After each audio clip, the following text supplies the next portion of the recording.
अस्सलामु अलैकुम वरहमतुल्लाहि वबरकातुहू। जादू और जादू से मुताल्लिक़ सवालात बार बार होते रहते हैं और अक्सर लोग परेशान रहते हैं। कभी तो वो बीमार होते हैं और ये समझते हैं कि जादू हो गया है।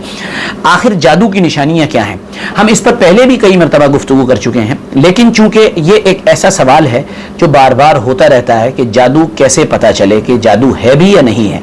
इस सिलसिले में हम एक गुफ्तगू आपके सामने पेश करने जा रहे हैं और जादू की निशानियां आपके सामने पेश कर रहे हैं, इस उम्मीद के साथ कि आप इसको तवज्जो से सुनेंगे और फिर अगर खुदा न करे इन निशानियों में कोई निशानी आपके अंदर पाई जा रही है तो आप ये समझेंगे कि जादू है और फिर उसके इलाज की तरफ मुतवज्जह होंगे। जादू की पहली निशानी यह है कि इंसान की रंगत बदल जाती है। अच्छा भला खूबसूरत इंसान जो होता है उसकी रंगत बदल जाती है। वो अगर लाल और गुलाबी होता है तो वो पीला पड़ जाता है। अल्लाह के नबी सल्लल्लाहु अलैहि वसल्लम के बारे में ये बात मनकूल है कि आप सल्लल्लाहु अलैहि वसल्लम के ऊपर जब जादू हुआ था तो आप सल्लल्लाहु अलैहि वसल्लम के चेहरे की शादाबी गोया कि मान पड़ गई थी। ये उस जादू का असर था। तो ये जादू का पहला असर होता है। नंबर 2, जादू की दूसरी निशानी ये होती है सर में बगैर किसी वजह की दर्द रहता है और वो दर्द अक्सर और बेशतर लगातार रहता है। दवाओं का उस दर्द पर असर नहीं होता है और वो दर्द आपके साथ गोया के चिपक जाता है और लगा रहता है।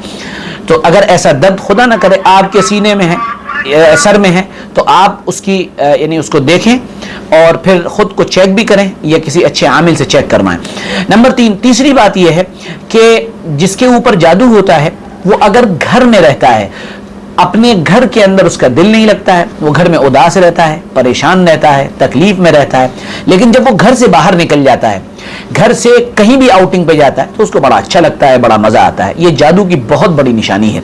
नंबर 4, मियाँ और बीवी के आपस के झगड़े, यानी मियाँ और बीवी यूं तो दोनों नॉर्मल हैं, आपस में मजे से और मोहब्बत से रह रहे हैं, लेकिन जब दोनों मिलते हैं और आपस में उनकी मुलाकात होती है या इंटरेक्शन होता है या साथ रह रहे होते हैं तो फिर वो दोनों चिड़चिड़ाते हैं, आपस में सख्त किस्म के इख्तिलाफ पैदा होते हैं और उन इख्तिलाफात की बुनियाद पर कभी कभी तलाक तक की नौबत आ जाती है। ये भी जादू के असरात हैं। और याद रखिए, मियाँ बीवी के दरमियान तफरीक यानी जुदाईगी कराने के लिए सबसे ज्यादा जादू किया जाता है। कुरान पाक में इसकी तरफ इशारा मौजूद है, वयतअल्लमून मा युफर्रिकून बिही बैनल मर्इ व ज़ौजी, के अक्सर व बेशतर जादूगर ऐसी ही चीज़ें सीखते हैं जिनके ज़रिए से वो मियाँ और बीवी के दरमियान तफरीक करा सकें, उन दोनों के दरमियान जुदाईगी डाल सकें। अल्लाह हिफाजत फरमाए।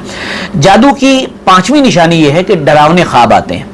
जिसके ऊपर जादू किया गया है अक्सर व बेशतर आप ये देखेंगे कि वो डरावने ख्वाब देखता है और ख्वाबों के अंदर वो सांप देखता है, सांप उसे काट रहे हैं, सांप उसके पीछे दौड़ रहे हैं, सांप उसको दौड़ा रहे हैं, ये देखता है। या फिर कुत्ते को देखता है कि कुत्तों ने उसे घेर रखा है, कुत्ते उसे परेशान कर रहे हैं, कुत्ते उसे काट रहे हैं, कुत्ते उसे नोचे ले रहे हैं, या और भी इसी तरह के खतरनाक किस्म के जानवरों को वो देखता है जो उसको परेशान कर रहे होते हैं। ये जादू की बड़ी निशानी होती है।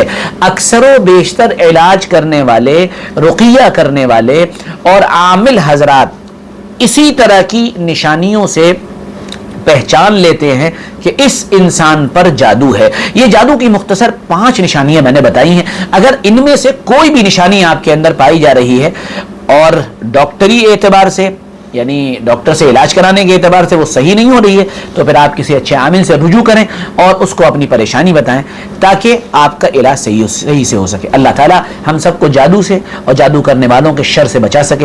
अल्लाह ताला अपने फضل से हम सबको इससे महफूज रखे और अपने हिफ्ज़ व अमान में रखे। जज़ाकुमुल्लाह। वीडियो कैसा लगा ज़रूर बताइएगा, अच्छे कमेंट्स करना, लाइक करना और शेयर करना न भूलिएगा। हम फिर मिलेंगे, इजाज़त दें। अस्सलामु अलैकुम व रहमतुल्लाहि व बरकातुहू।